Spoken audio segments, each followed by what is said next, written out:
Who holds the pen? A novel of Venezuela, Oil, and New Empire by Elias Winter. January 4th, 2026. Read by an automated voice. Chapter 1. The Indictment. The first explosion is small enough that Anna tells herself it's just another transformer. Caracas is full of dying transformers.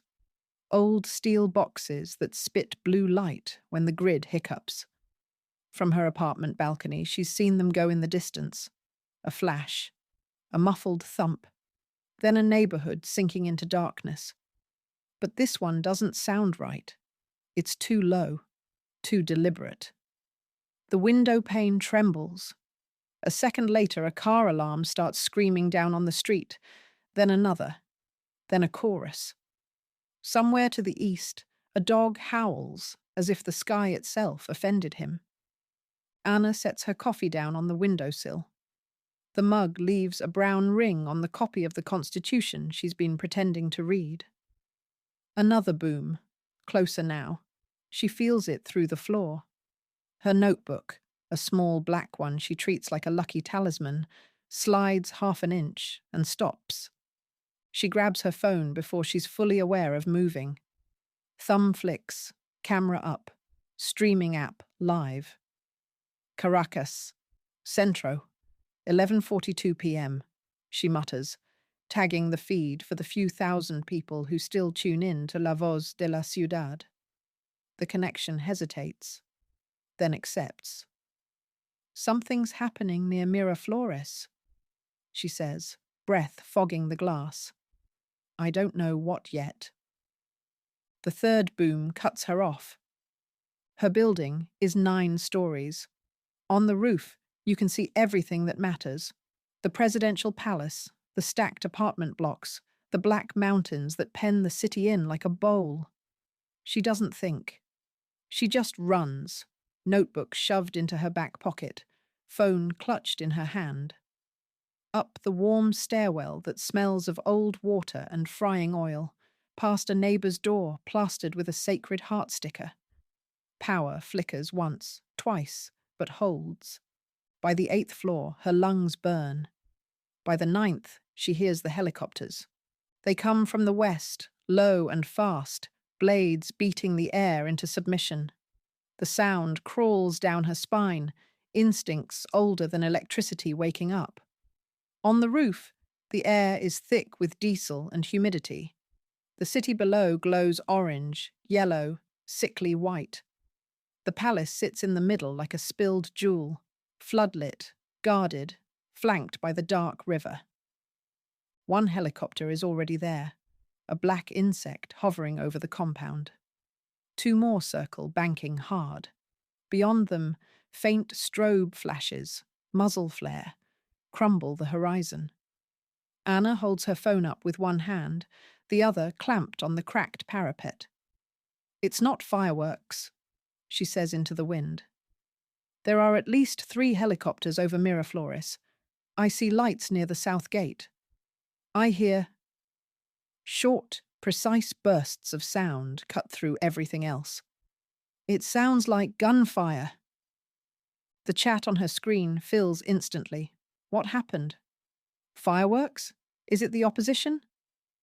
They said US ships. Her neighbor's kid, 14 and permanently online, bursts onto the roof with his own phone. Señorita Anna, he yells. Telegram says it's the gringos, special forces. He shoves his screen toward her. Rumors flood past.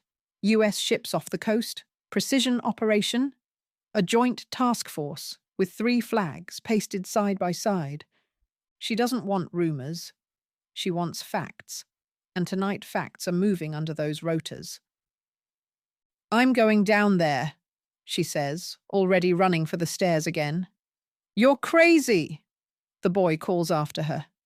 Probably, she throws back. The chat explodes with no and be careful. One comment from an old contact abroad. If you can get closer, do. No one else we trust is live. Battery at 58%. It will have to be enough.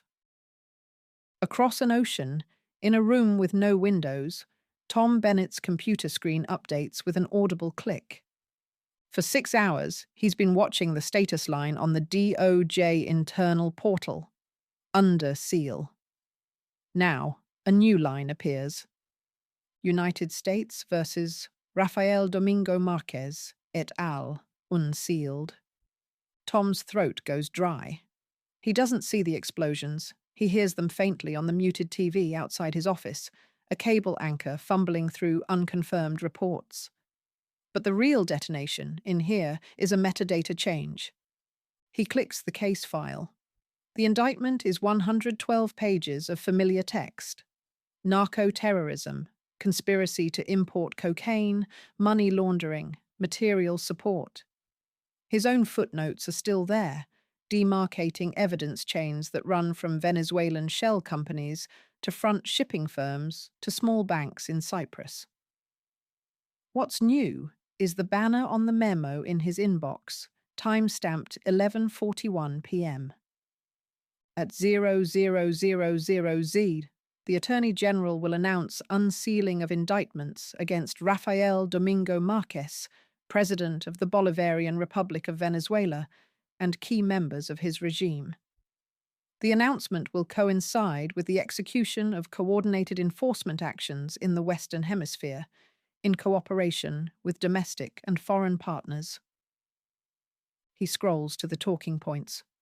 No one is above the law. This is not about politics. We will use all lawful tools.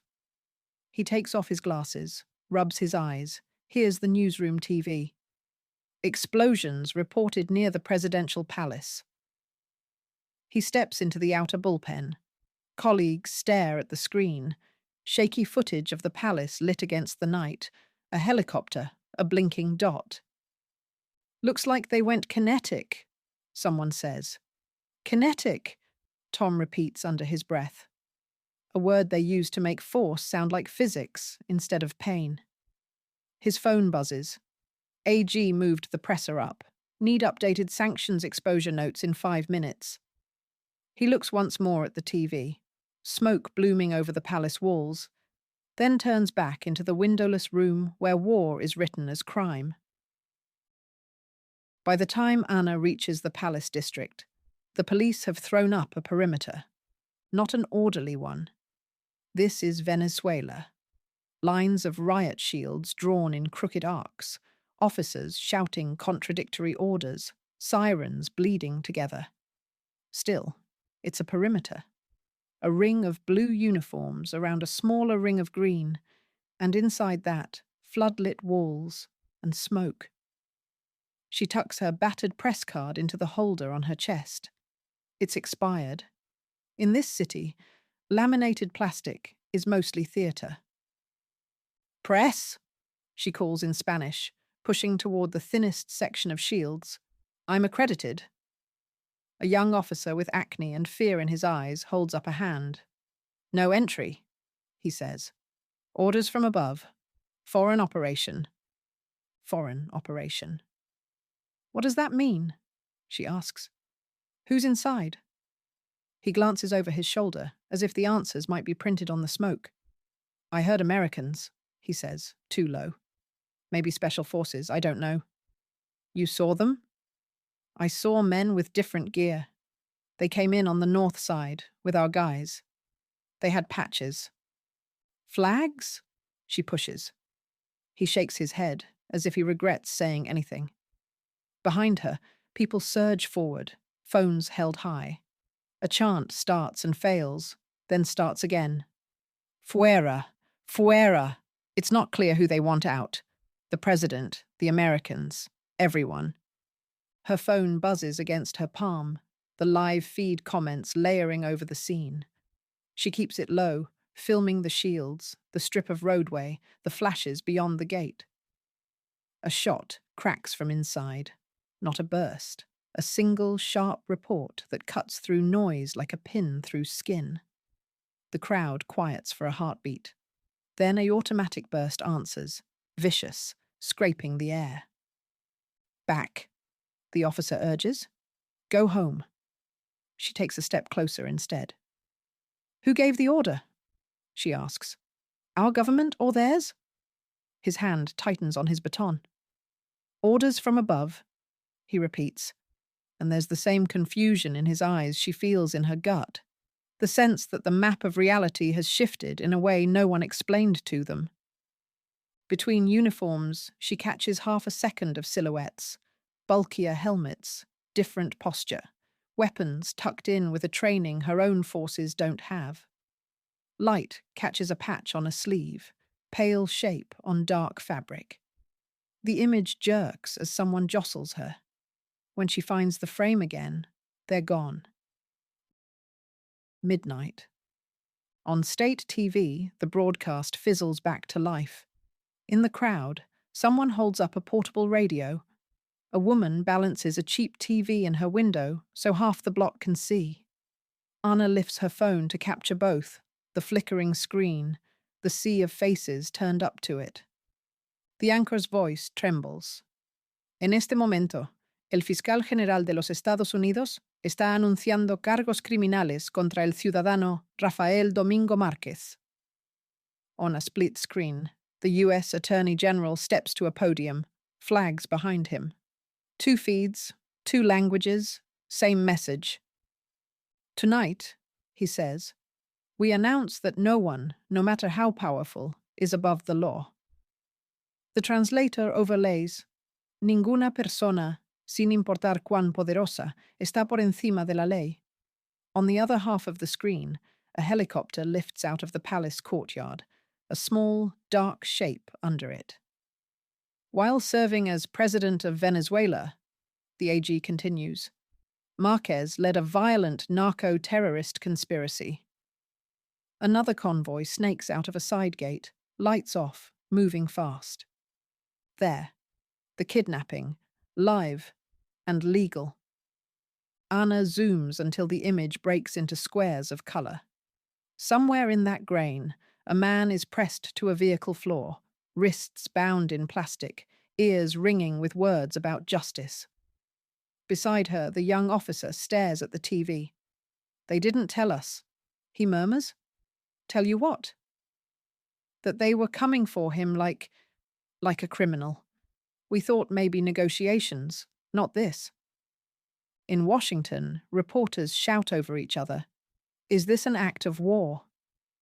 Did the president authorize boots on the ground?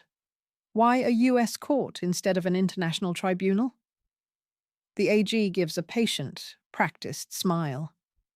This is a law enforcement action, he says. A criminal indictment. The United States has jurisdiction because the conspiracy targeted our country and our citizens. Criminals do not get to hide behind sovereignty. Sovereignty is a responsibility, not a shield. Anna hears the Spanish version land on the crowd like a dropped stone. Around her, people murmur. Cocaine? That's Colombia. This is bullshit. Maybe it's true. Her chat scrolls. They kidnapped him. Finally, justice. Are we at war?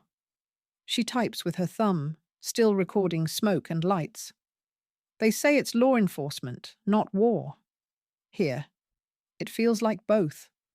Send. For a moment, the upload spins, then crawls forward and is swallowed by the world.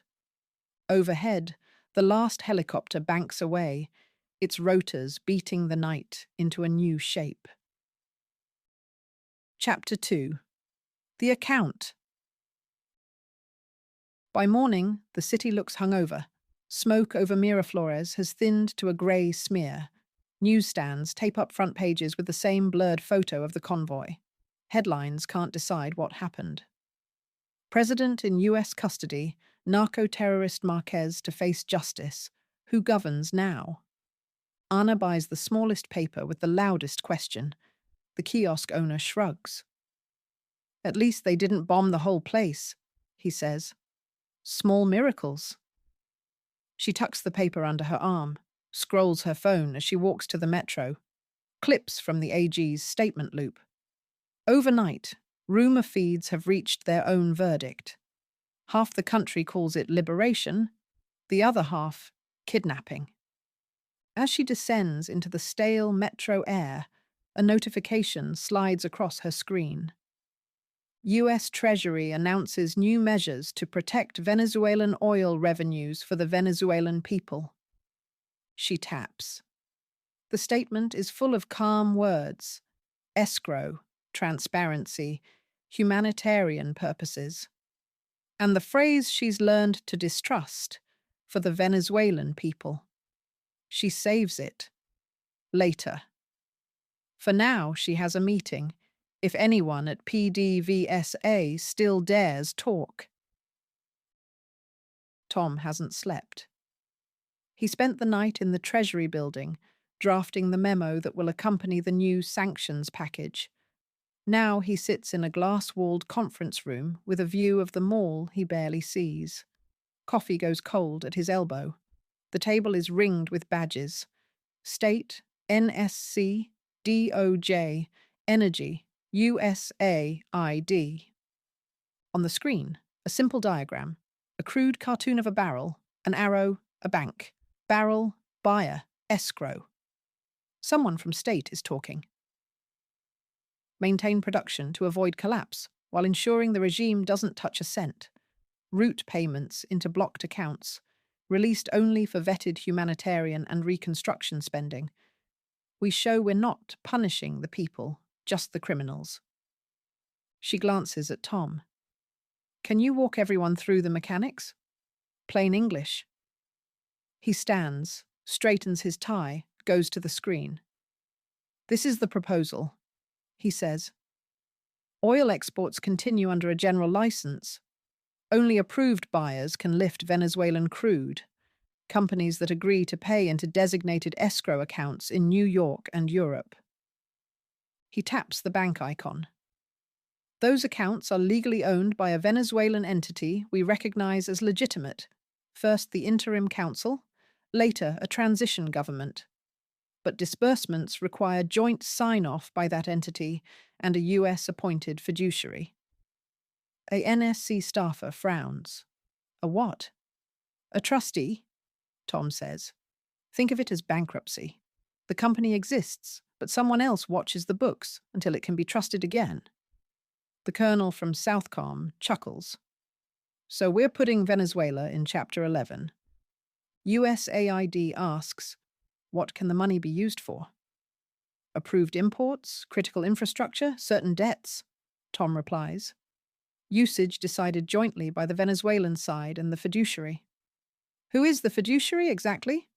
Someone asks. We're still working through names, says State. Big firm, global footprint, reassuring to markets.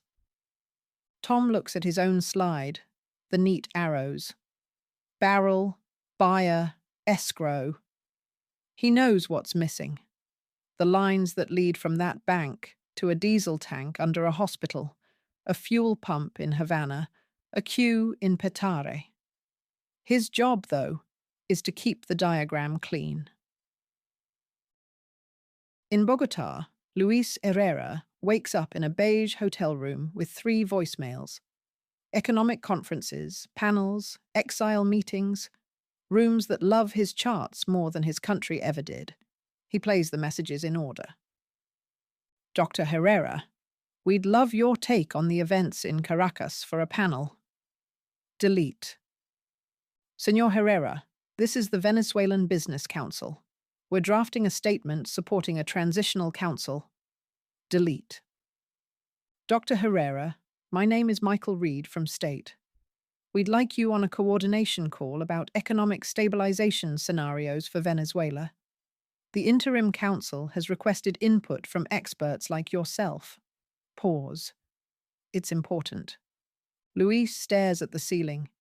He has spent a decade writing about reform, sane energy policy, anti-corruption, how to rebuild PDVSA. He never imagined step 1 would be a president taken away in someone else's helicopter and a trial in someone else's court. His email pings with the call link. Subject: Venezuela, Economic Stabilization Call. He clicks Accept. Later, on screen, The grid of faces appears. Professors in Chicago, former central bankers in Madrid, young think tank economists, and Michael from State, all teeth and mid-Atlantic vowels. Also a new face. Tom, under fluorescent light. Name captioned, U.S. Treasury. Michael opens. "We're living history," he says. "Our job is to make sure this moment leads to a better future, not more suffering." He looks into his camera like he's saying it for the 10th country. "Tom, can you walk us through the revenue protection mechanism?" Tom's diagram appears again, now in exile land. The core idea is to prevent diversion of oil revenues to corrupt actors while ensuring funds are available for essential needs, he says. Certain companies purchase crude under license, pay into accounts in trusted jurisdictions. Funds are earmarked for Venezuelan needs, released upon joint authorization by your future government and an independent trustee. Guardianship, the Madrid economist mutters. For a country? Temporary guardianship, Michael says quickly. Benchmarks, sunset clauses. This is about protecting Venezuelans from thieves. Luis listens, feeling two truths fight in his chest. He knows how much was stolen. He also knows that whoever controls the account controls the rhythm of breathing. When would this start?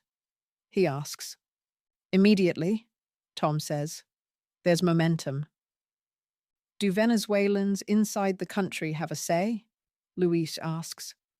You'll be their representative, Michael says smoothly. That's why your participation is crucial. If you're not at the table, others will be.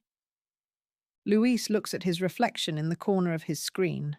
Serious, respectable, exactly the kind of man donors like. He wonders, not for the first time, if being at the table always comes with the same invisible bill. At PDVSA's office in Caracas, the air conditioning smells like old plastic. The lobby is half empty. Those who still come speak in low voices.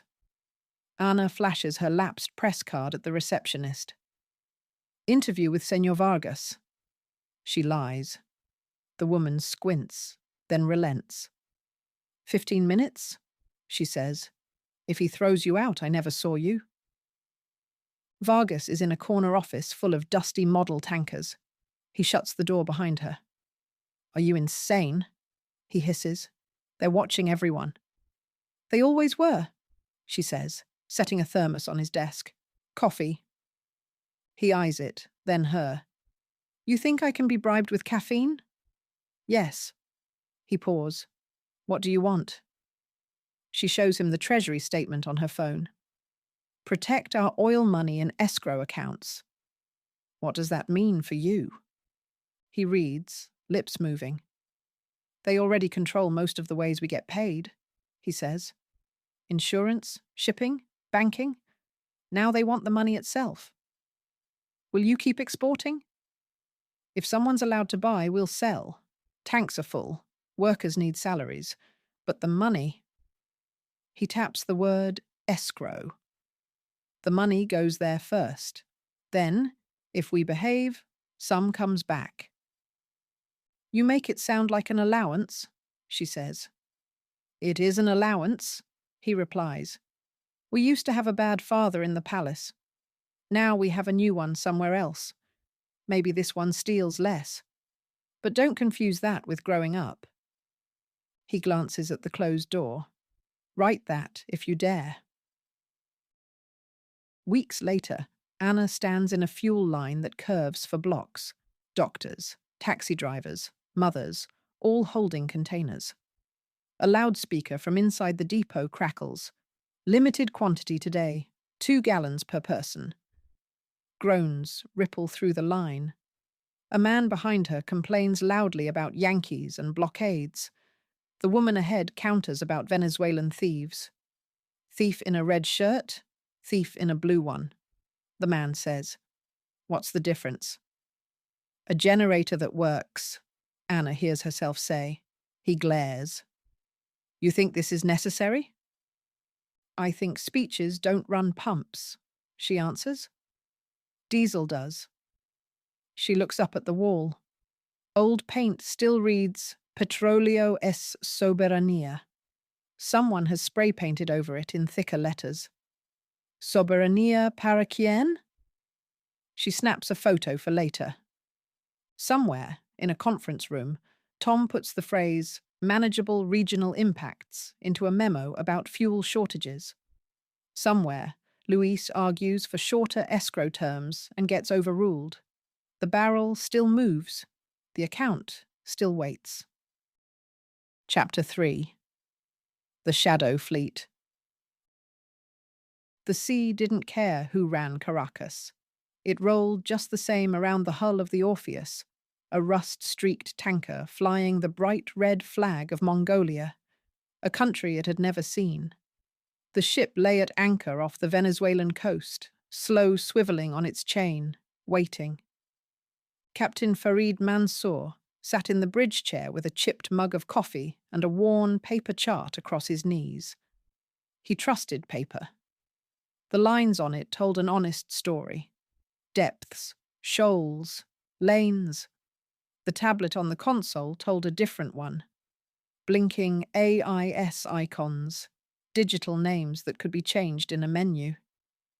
Behind him, his new third officer cleared his throat. Captain. Yes, Miguel. Farid kept his eyes on the radar. Message from the agent, Miguel said, holding out a cheap phone wrapped in plastic. Schedule confirmed. STS at 2300. Coordinates attached. Farid read the text from Alpha Logistics, a ghost company that lived in no real registry. Bunker OP 2300Z, chords, call sign Azure C. No AIS during ops, no lights, no photos. He tapped the coordinate. A patch of blue nothing lit up on the map. Good, he said. Send reply. Miguel hesitated. Captain, can I ask what exactly we're doing? I mean, I know we're loading crude, but this STS, the Mongolian flag, the agent's messages, everyone says things are different now, more dangerous. Farid folded the chart and led him out onto the bridge wing. The air smelled of salt and oil. Below, deckhands checked hoses and valves. Beyond the railing, small boats cut white scars on grey water. He pointed south, where the coast was a faint smudge. That's where the oil comes from, he said. It goes from the ground into pipes, into that offshore terminal they built before your father had a beard. We take it on board this afternoon. The ministry calls it Mere Blend when it wants to sound respectable. Miguel smirked. Everyone knew Mere was thick, sour, hard to sell. Farid pointed north, to the invisible horizon. That's where the money used to be, he said. Europe, the States, balance sheets. But now those numbers don't like your flag or your president, wherever they've put him. The world still burns fuel, so someone like me moves it for someone like them, and you get paid better than a teacher. That's the miracle they don't put on the news. And the STS? Miguel pressed. Ship to ship, Farid said. We load under one story, sell under another. We meet a second tanker in the dark, turn off AIS, and pass the oil like a secret. How is that legal? Legal? Farid chuckled softly. The sea doesn't care about legal. What matters is who's willing to insure the risk and who's willing to buy the story. He handed Miguel the phone. Open the AIS app. On the screen, triangles scattered along the coast, each with a name, flag, destination. Find us, Farid said. Miguel zoomed and tapped. Orpheus, flag. Mongolia, destination, awaiting orders. Good, Farid said. Now watch. He toggled the AIS transmitter. The triangle blinked off. On the radar, though, the ship remained a bright smear. Now we exist only on paper in offices that don't talk to each other, he said. If we hit something, if we spill, if we're boarded, We're a ghost with no witnesses. That's why our owner gets paid. That's why you get paid. The Americans say they're fighting drugs. Sometimes they are. Sometimes they're fighting crude. The roots are the same. The money is the same. Only the story changes. Miguel looked out at the flat expanse. Do you feel like a criminal? He asked. Farid shrugged. I feel like a captain who has to wire money to a sister in Beirut and a son in Marseille. The law can't tell the difference. You need to decide if you can. On his lunch break in Washington, Tom skims an intelligence brief between bites of a bad sandwich. Increased AIS dark activity in Caribbean associated with tankers previously engaged in Russian and Iranian trades. Vessels appear to be integrating Venezuelan crude into mixed origin cargoes through STS in international waters. Satellite images show two tankers, hulls almost touching, hoses arcing between them. Recommendation: expand sanctions designations to cover shipping firms, insurers, owners, increase interdiction, emphasize crackdown on narco-smuggling networks by sea. In the vernacular of his world, people like Farid are maritime facilitators. He opens a draft designation list. One of the proposed targets is Azure Maritime Transport Limited, Limassol. Associated vessel, Azure Sea. The name rings faintly from the satellite caption. He hesitates, then moves it into the recommend column. Somewhere, a banker will get a list. A clerk will tick a box. A captain will hear that his ship can no longer dock without risking seizure. At the offshore terminal, the sea smells of crude even before they connect. The Orpheus nudges into position under the eye of a sleepless pilot. Rusted loading arms swing out. Fat hoses lock into place. Thick, heavy oil starts surging into the tanks with slow, unstoppable force. Miguel watches the gauges climb. My mother called, he says quietly to Farid. She heard on TV that Americans will protect our oil now. She asked if that means we're criminals. People always need villains, Farid says. Yesterday it was your president. Tomorrow it may be us. That's why this ship is Mongolian, and the company is Cypriot, and the insurance broker is in Dubai. When everyone is from everywhere, no one is from anywhere. Miguel forces a smile. Do you ever think of doing something else? He asks. Every time I sign on, Farid answers, and every time I send money home, I remember why I didn't. By sunset, the Orpheus is heavy and low in the water. At 22:50, Farid kills AIS for real. The radar shows a lone blip approaching on a converging course. Azure Sea, this is Orpheus, he calls on VHF. The reply crackles back. Greek accented English, coordinates, instructions. Lights off at 10 cables. Out on deck, they work by red lamps and memory. Fenders hang like giant bruises between the hulls. Hoses move across the gap. Pumps thrum. The crude slips across in the dark, changing paperwork nationality. Above, a slice of moon breaks through clouds. For a second, Farid imagines the satellite view. Two shadows hugging in a part of the ocean where ships don't usually dance. Make it quick, he murmurs. He can't shake the feeling that somewhere, someone who doesn't know his name is already drawing an arrow between these two blips. By dawn, Azure Sea is gone, heavier, bound for a refinery whose compliance officer will file forms that say mixed origin and sleep just fine. The Orpheus remains, lighter, with a promise of payment and a slightly higher chance of appearing in a headline. Weeks later, anchored off another forgettable coast, Farid gets a message. Heard about Azure Sea. Seized off Barbados. Say they found drugs. Crew in jail. Be careful. He folds the phone shut. On deck, Miguel paints over a fresh scrape. Bad news? The younger man asks. News, Farid says. Our friends are guests of someone's justice now. For oil. For oil. For being in the wrong place with the wrong story. For needing money. They will say cocaine, because that word travels faster. Either way, the cell is the same. He looks at Miguel. There will be more jobs, he says quietly. More dangerous. More profitable. You'll have to decide how much risk your debts are worth. And you?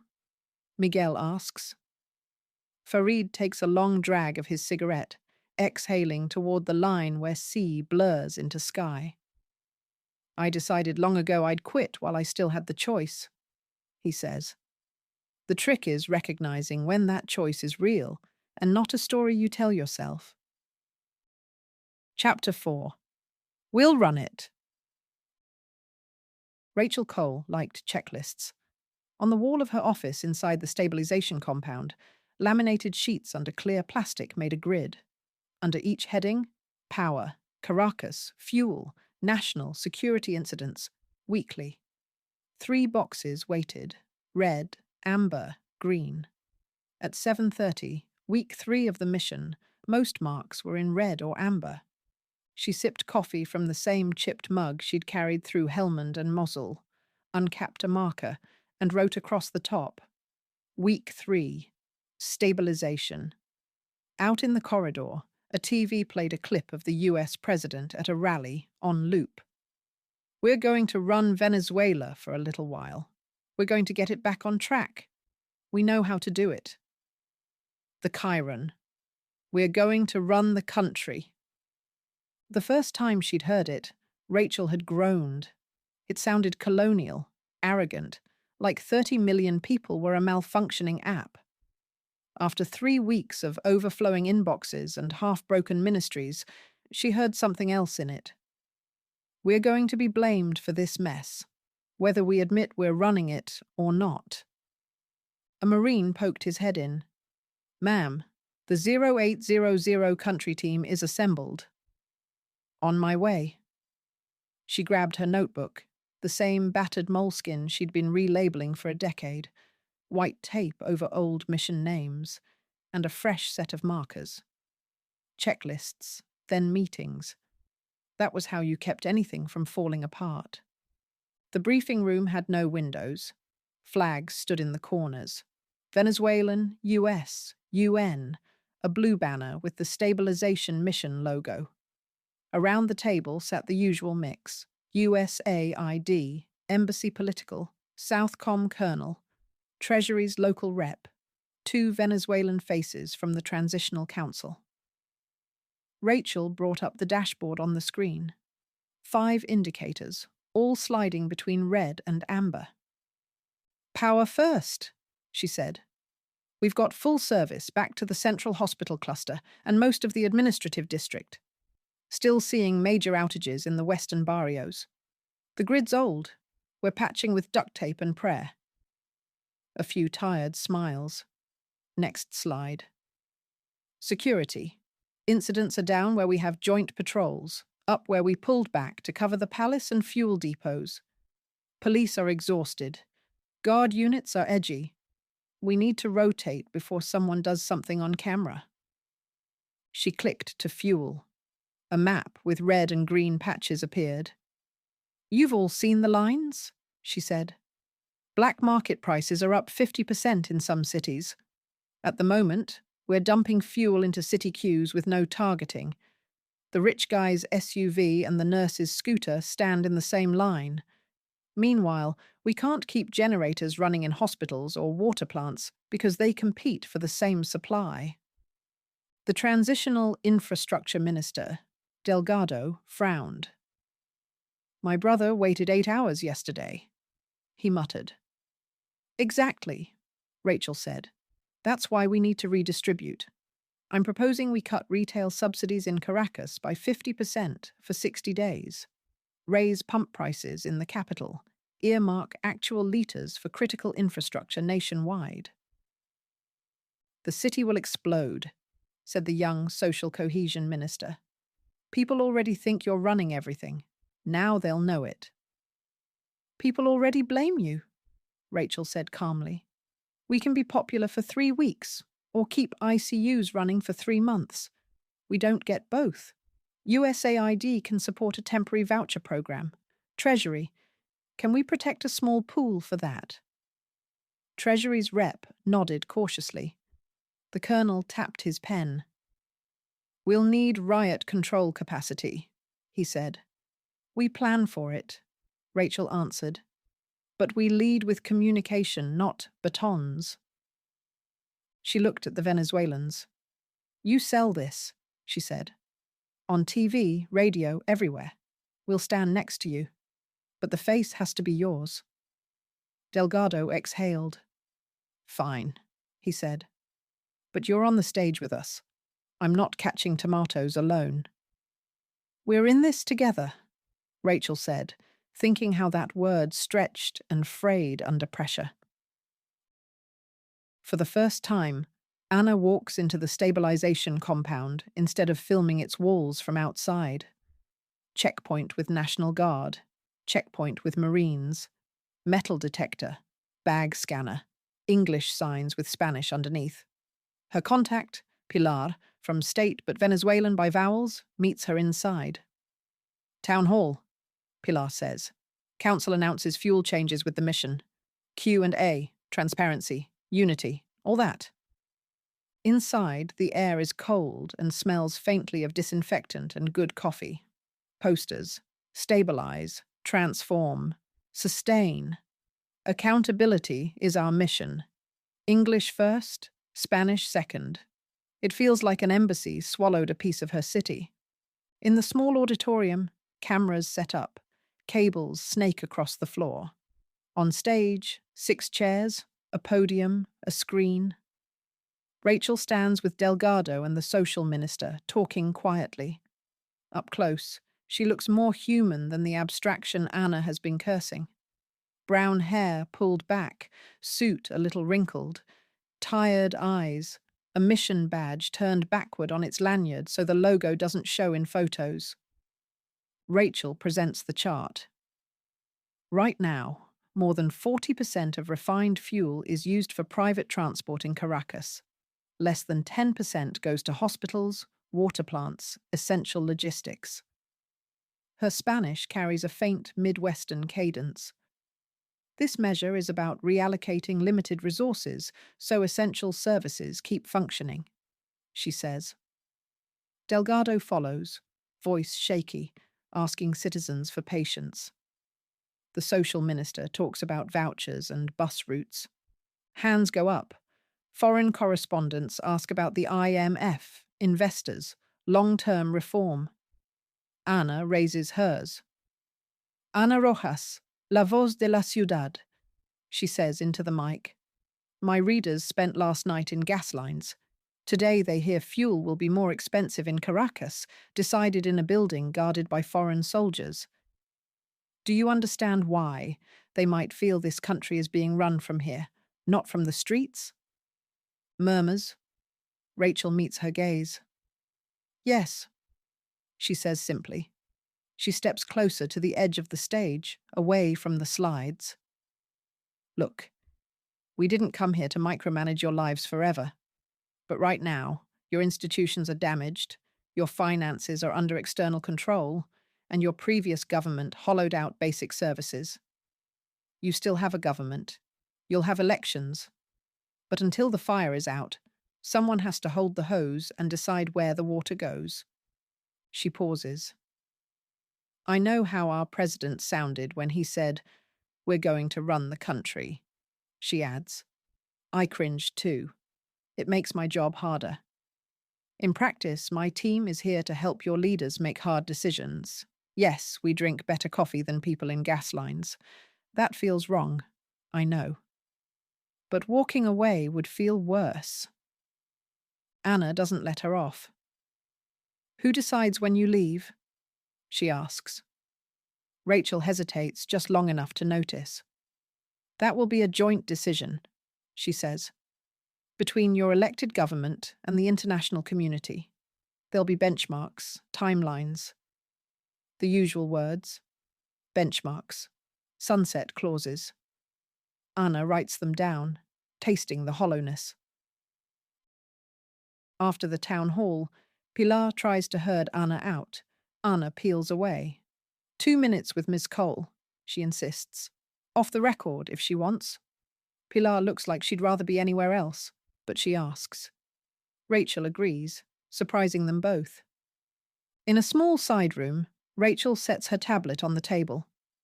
Off the record, she says. I don't have the energy for talking points. Then I won't record, Anna says. Just notes.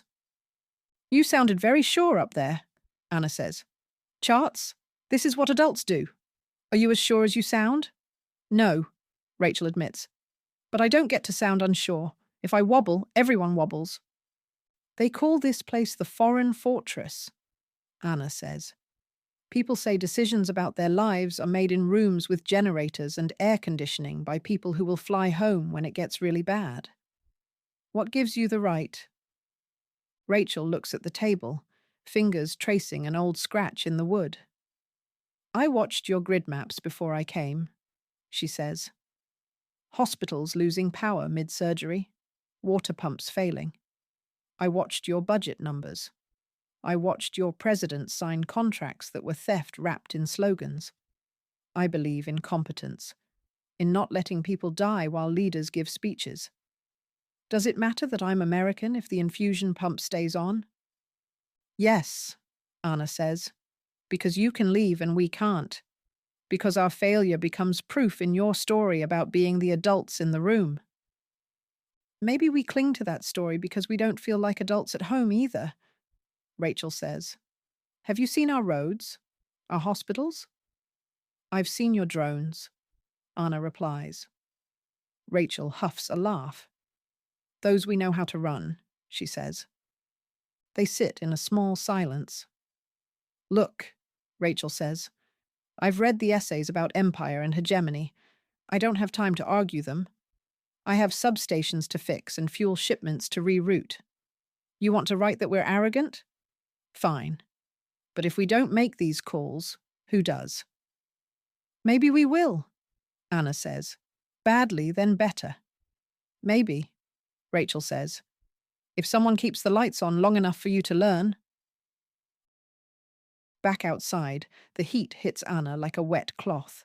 3 blocks away, a fuel line is already forming. Rumors move down it faster than cars. They're raising the price, someone says. They said it's temporary. Temporary like the last 20 years, another mutters. A bus rumbles past with a billboard strapped to its side. Delgado and team, emergency measure, shared sacrifice. A boy in line spits at it. Anna's phone buzzes with a news alert.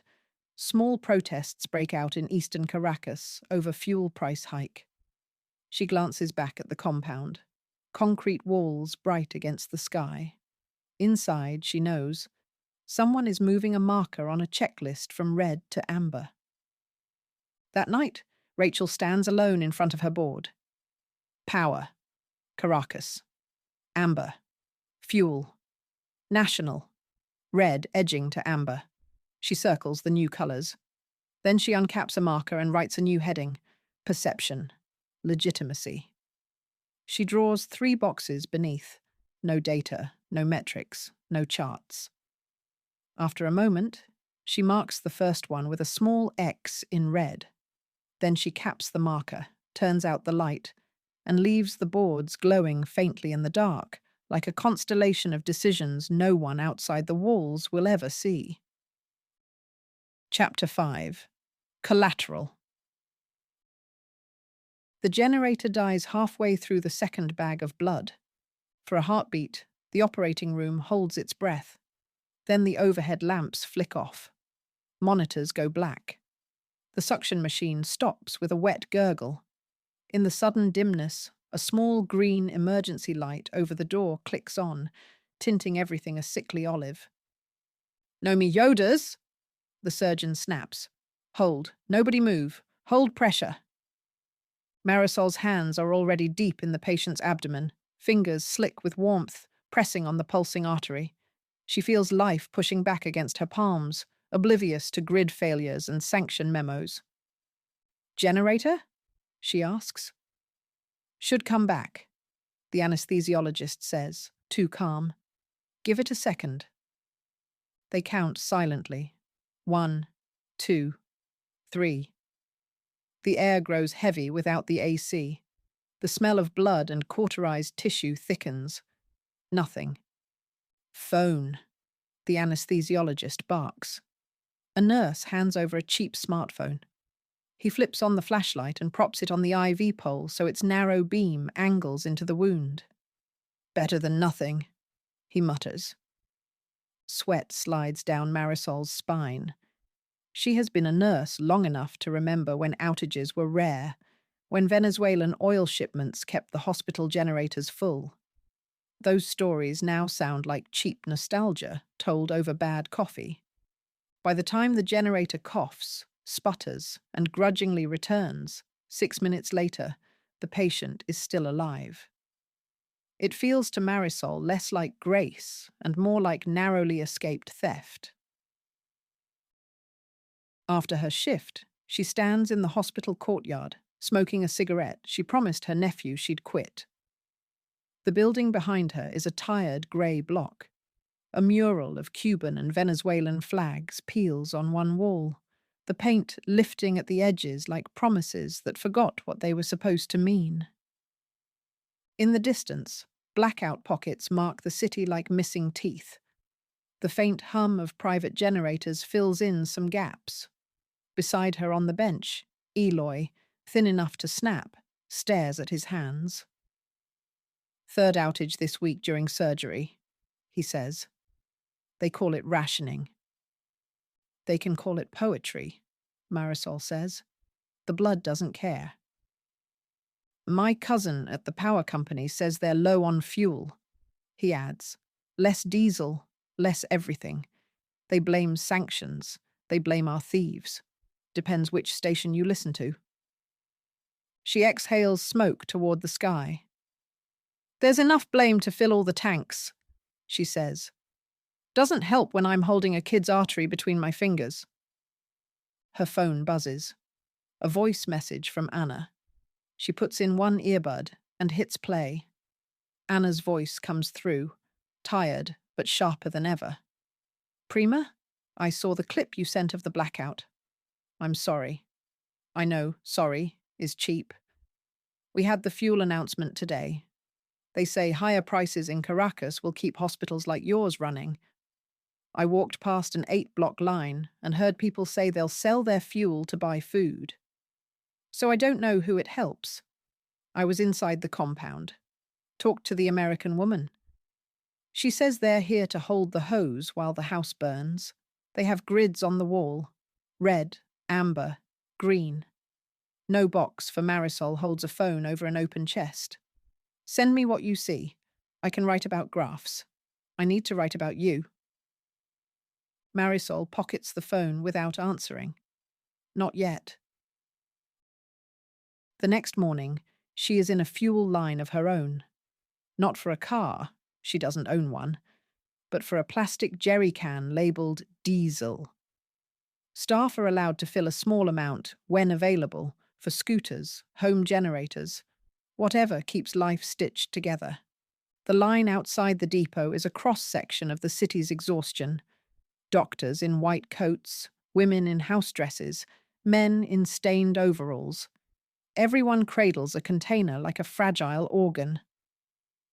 Limited quantity today, a loudspeaker announces. 2 gallons per person. A man behind her grumbles loudly. They say it's the Yankees again, he says, blocking Venezuelan oil, so we stand here with our cans while they sit with their air conditioning. The woman ahead turns. My sister says our own thieves stole half before the Yankees even sneezed, she says. Now the Americans steal the rest. We get fumes. Thief in a red shirt, thief in a blue one, the man says. What's the difference? A generator that doesn't die on my table, Marisol mutters. He rounds on her. So, you think we deserve this? That we must pay for their politics? I think the generator doesn't run on guilt, she replies. It runs on diesel. Whatever language brought it here. At the gate, a soldier with a clipboard checks names. Name? Marisol Rojas, Hospital San Miguel. Staff priority, he says. 2 gallons. Next. She watches the thin stream of diesel pour into her can. On the depot wall, the slogan, Petróleo es soberanía, has been half covered by fresh paint. Soberanía para quién? She snaps a photo and finally sends Anna a short message. Here's your sovereignty. That night, she records a voice message on the floor of her apartment, back against the wall, window open to the dark. You asked what I see, she says. Today I saw a man nearly die because the generator coughed at the wrong time.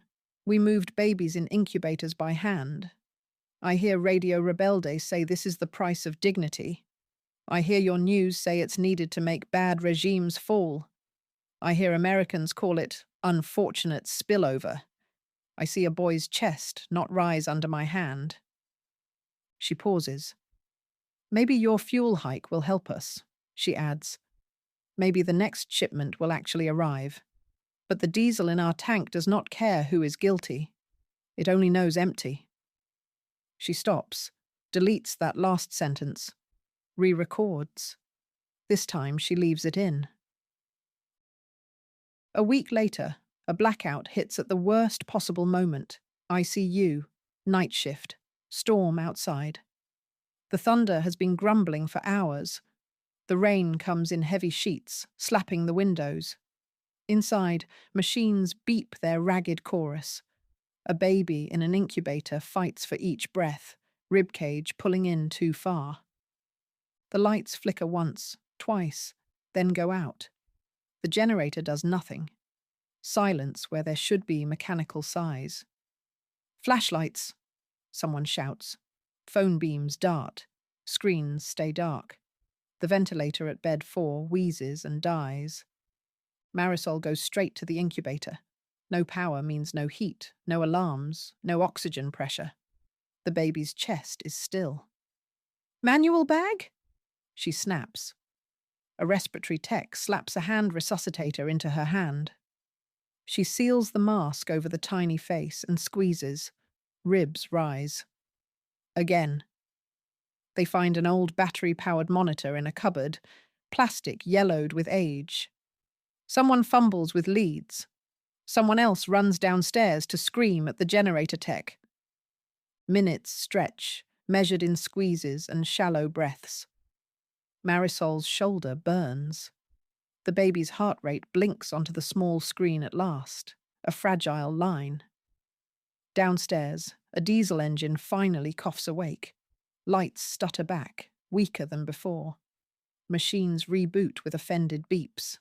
Later, when the baby finally stabilizes enough that she can step away, Marisol slides down the corridor wall and types a message to Anna with shaking thumbs.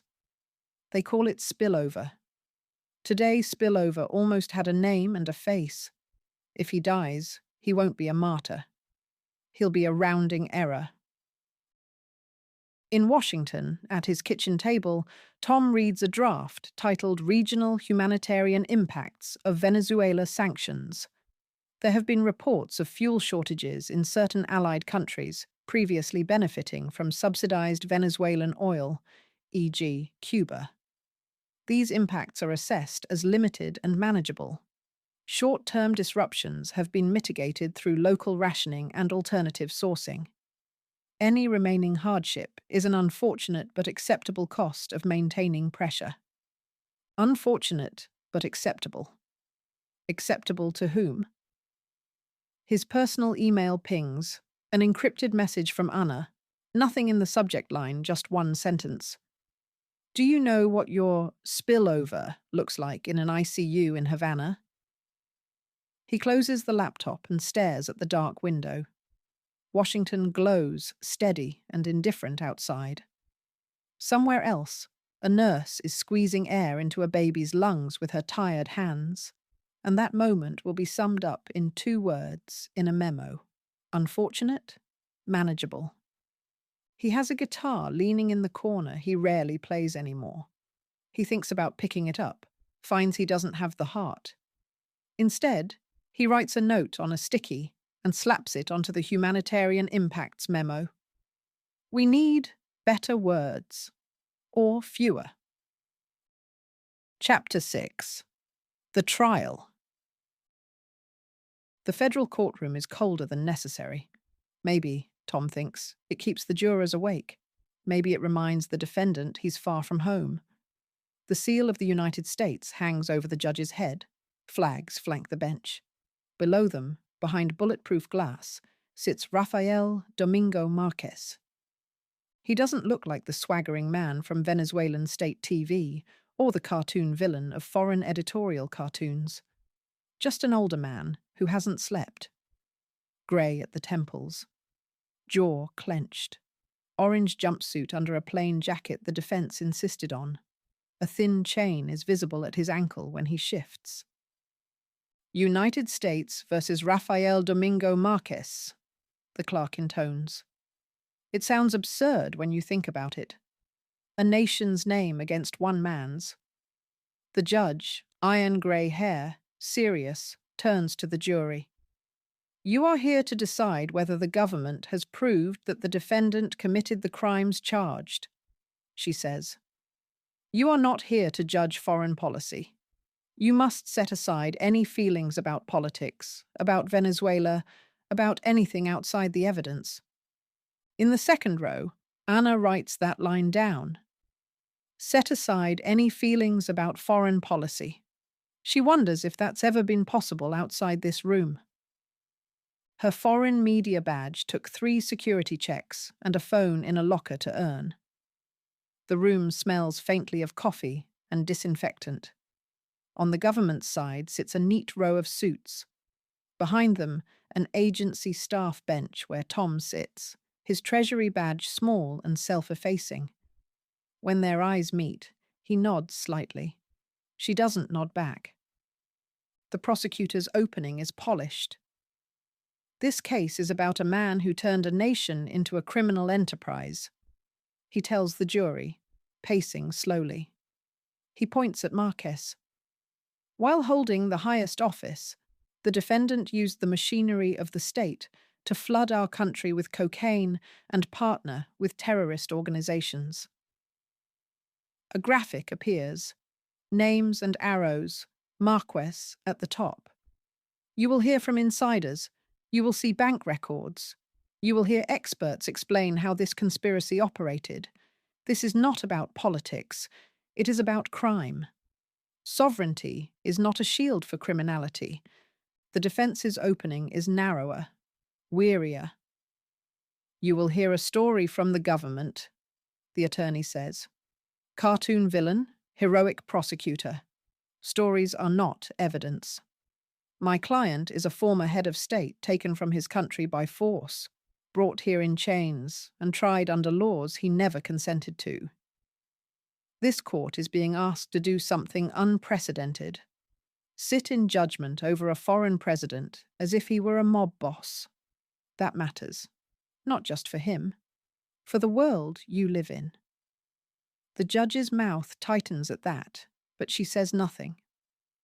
Over the following days, the government calls agents and informants. An FBI agent walks the jury through intercepted messages about white cargo. A DEA analyst explains routes on maps, arrows flowing from Colombian fields to U.S. cities via Venezuelan ports. Then a procession of former insiders takes the stand, each with their own deal. A security official now in witness protection, a shipping manager avoiding a long sentence. Their stories are detailed, plausible, carefully shaped. Anna listens, filling pages. She notes when details feel too clean, when timelines conveniently align. In the margins, she writes, Every witness in this room belongs to someone. When Treasury's turn comes, they call Tom's boss first, Assistant Secretary Doyle. Our office identifies illicit financial networks, she tells the jury. We found that the Venezuelan state, under Mr. Marquez, systematically diverted oil revenues to support narcotics trafficking and evade sanctions. The state itself functioned as a cartel. On cross, the defense tries to pry open the gap between financial patterns and lived reality. Did you consider bringing this to an international court? Beyond my remit? Did you consider it might be seen as an act of war? Objection. Sustained. Then it's Tom's turn. On the stand, under the judge's neutral gaze, the prosecutor leads him through his resume. Analyst, OFAC. He explains in calm tones how he and his team followed money, shipping invoices, bank records, corporate registries, how they saw discounted oil shipments, payments routed through secrecy jurisdictions, funds landing in accounts tied to Marquez's circle. Based on your analysis, the prosecutor asks, what did you conclude? That the state apparatus was being used to facilitate and conceal criminal activity under the leadership, Tom says. His voice sounds like a memo read aloud. The defense attorney approaches, gentle at first. You're an analyst, he says. You look at numbers. You've never been to Venezuela? No, Tom says. You don't speak Spanish fluently. I can read documents, Tom says. Your criminal state conclusion was based on patterns, not on observing life there. Yes. Were you aware, the defense goes on, that your work would be used to justify actions beyond sanctions? Indictments? Arrests? Operations in a foreign capital? Objection, the prosecutor snaps. Speculation. The judge allows a narrow answer. I knew law enforcement might use our analysis, Tom says. Were you surprised when Mr. Marquez was seized by U.S. forces? Yes, Tom admits. The room softens almost imperceptibly. Did you consider that the measures you recommended might harm ordinary Venezuelans and people in other countries that depended on Venezuelan oil? The defense asks. The prosecutor objects again. The judge allows a brief answer. Tom thinks of memos with phrases like unfortunate but acceptable, of Anna's email, of Marisol's unseen hands. We considered humanitarian impacts, he says. We didn't avoid them entirely. The room goes very still. On redirect, the prosecutor pins the message back down. Your awareness of impacts doesn't change your conclusion that the defendant's conduct justified strong measures under U.S. law, correct? We believed a strong response was warranted, Tom answers, choosing each word. At lunch, Anna corners him in the cafeteria by the bad coffee machine. You looked like you swallowed glass, she says. You weren't supposed to see that, he replies. You admitted there were humanitarian impacts, she says. That's more than most of your colleagues have done on the record. On cross, he says. In an answer my side would erase from the transcript if they could. Juries remember those moments, she says. I hope so, he says, though I don't know what I want them to do with it. Acquit him, she suggests. He shakes his head. He's not going back to being president either way, he says. I'm not sure what not guilty means when you've already been taken in a helicopter. They walk toward the courtroom doors. Do you think this trial changes anything? She asks. In here, it sets a precedent, he says. Out there, it tells every leader of a weak country how far our jurisdiction thinks it reaches, and it tells people under them that their suffering is evidence in someone else's story. You sound like you should be on my side, she says. I don't know what side I'm on, he answers. I just know the words we're allowed to use in here aren't big enough for what's happening. In closing arguments, the prosecutor tells the jury to stay narrow. Don't be distracted, he says. The defense wants you thinking about politics. You're here to decide whether this man committed crimes. The evidence says yes. The defense urges them to widen their gaze. You're being asked to convict a foreign president in a US court, he says. Once you accept that framework, it doesn't stop here. Imagine some future court abroad deciding our leaders are criminals under their law and coming for them. If you believe the government has proved every element, you must convict. That's the law. But if something in you says this feels bigger than our statutes, listen to it. The judge repeats the instructions. Elements, burden, evidence. Not feelings, not geopolitics. The jury files out. Cameras wait outside. Protesters hold opposing signs. Justice for narco-terror. No one voted for this trial. Your sanctions, our dead. In an ICU in Havana, a nurse checks a generator fuel gauge and has no idea a jury is debating the man whose signatures helped decide whether her tank is full. Chapter 7. The Transition. When the verdict finally comes, Caracas barely looks up. Electricity has been patchy all week, food prices are climbing, most people are tired of screens. In her apartment, Anna watches the stream stutter. The jury foreman pronounces the word guilty over and over. The translator flattens it into culpable. Narco-terrorism conspiracy, kingpin, material support. Marquez sits still in his glass box, face unreadable. Outside the courthouse, one group cheers. Another chants, justice, not kidnapping.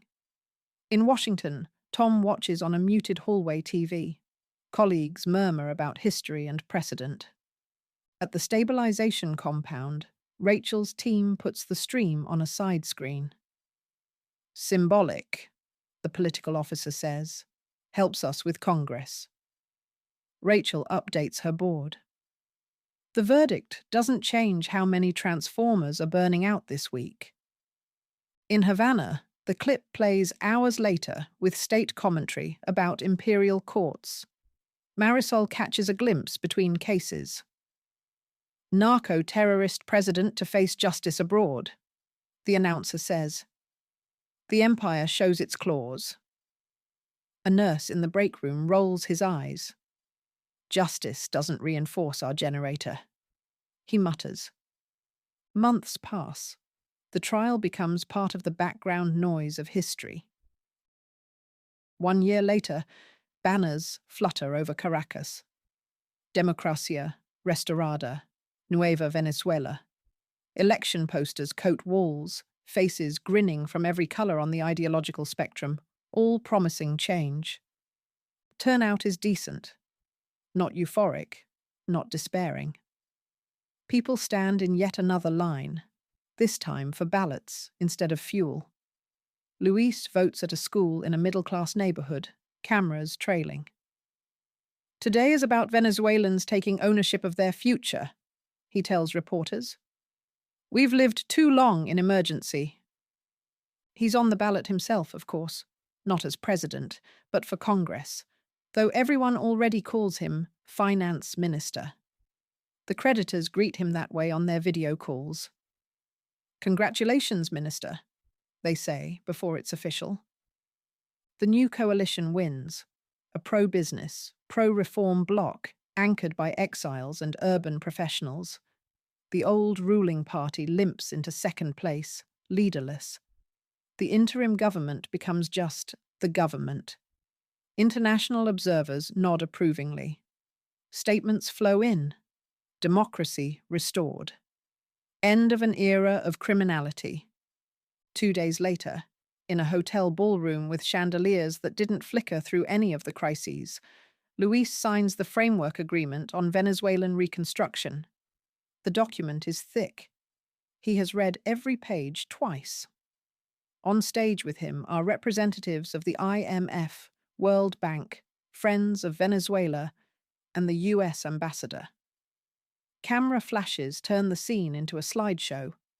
Prioritization of debt service to restore market access. Commitment to fiscal discipline. Continuation of escrow mechanism with graduated benchmarks. His pen hovers over the clause circled in red. The escrow accounts established for safeguarding Venezuelan oil revenues shall remain in place for a period of not less than 5 years, subject to review. Disbursements require joint authorization by the Venezuelan Ministry of Finance and the International Fiduciary Committee. He'd pushed for 3 years. He got 5, and the word review. He signs. Later, in his new office, the copy of the agreement lies open. Outside, aides bustle. Inside, it's quiet enough to hear the air conditioning. Anna stands across from him, notebook closed on her lap for once. "Congratulations," she says. "You've made us solvent." "I've made us less immediately dead," he says. "Solvency is aspirational." She taps the red-circled clause. 5 years minimum, she says. "Our oil money goes to New York and Brussels first. Debt service comes before almost everything. Social spending needs approval. Who asked anyone in Petare if they were willing to trade control for this?" "Nobody asked them when the last government stole everything," he says. "At least this way there are limits, conditions, audits." "Written by whom?" "We were in the room," he says. "Me, other Venezuelans." "With default aimed at your head," she says. He bristles. "What would you have done?" He snaps. "Told them to go to hell? Watch imports stop? Write a glorious essay about dignity on an empty stomach? I'm not one of your prophets. I'm the guy who has to keep the lights on." His own choice of words surprises him. Anna tilts her head.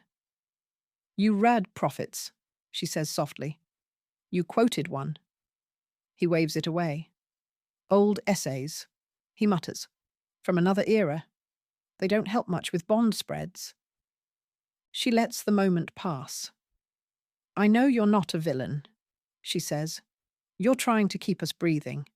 I also know creditors don't forget their own interests. There's a difference between restructuring and receivership." He looks at the signature lines. "Every time I sign a budget from now on," he says, "someone else signs too. Their name just doesn't show on the official copy." "You could say that," she says. "On camera." He laughs once, without humor. "I can't afford that kind of honesty," he says. "Not yet." At a rooftop bar in eastern Caracas, the city looks almost normal. Music, clinking glasses, a soft breeze. Foreign consultants, NGO staff, local entrepreneurs' trade stories. From up here, hunger is hypothetical.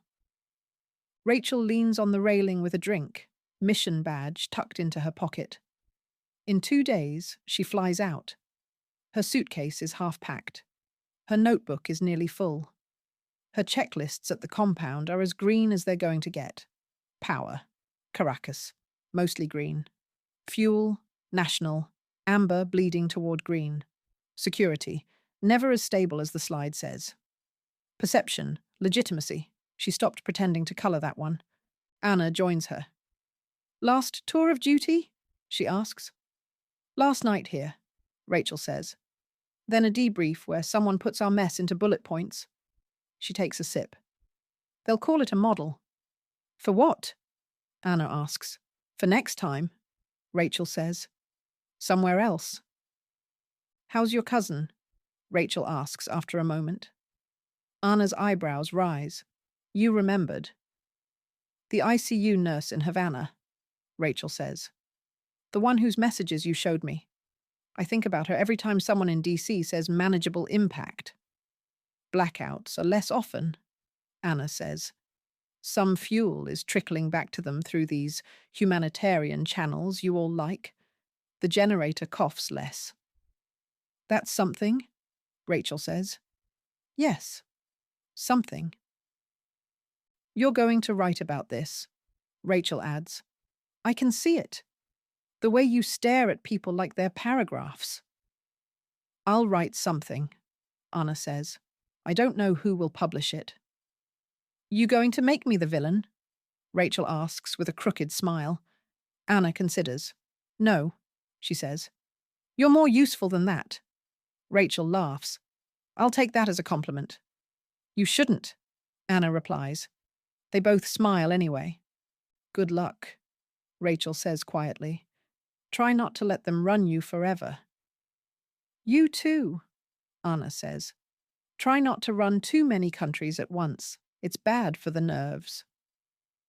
In Havana, Marisol eats a stale sandwich on the hospital roof with Eloy. The view is the same as always. Low buildings, laundry lines, stubborn sky. News says Venezuela's free now, Eloy says. New government, new agreements. News likes declaring people free exactly when they're tied to new things, Marisol says. They say the oil will flow differently, he goes on. Maybe we get more fuel under humanitarian arrangements. The last shipment came on time, she says. The generator tank is half full. That's my freedom today. Is that enough? For now, she says. Ask me again during the next storm. She scrolls her phone. Anna has sent a photo of a clause from an agreement that mentions regional humanitarian commitments. They put you in a footnote, Anna wrote. But at least you exist in ink now. Marisol sends back a photo of the generator's fuel gauge, needle just above half. This is my ink, she writes. Tom sits in a conference room in Washington, another slide deck on the screen. Venezuela Sanctions Program, Outcomes and Lessons. Overall a success, his boss says. We delegitimized a narco-terror regime, supported a transition, safeguarded revenues. The model is being studied as a template. Template. The word lands like a stone. The slide lists bullet points. Leadership indicted, transition government recognized, escrow mechanism functioning, humanitarian channels established. At the bottom, documented regional impacts, manageable with targeted assistance. Tom, walk us through recommendations for applying this elsewhere, his boss says. He clicks, hears himself talk about scalable revenue controls and aligned legal narratives. Then he goes off script. We should be more honest about humanitarian impacts, he says. Not just manageable. We need mitigation built in, not patched on. And we need to be careful with criminal state language. It narrows our options fast. His boss frowns but writes something down. We'll craft the language more carefully next time, she says. Same architecture. Softer adjectives. Outside, the river flows, indifferent.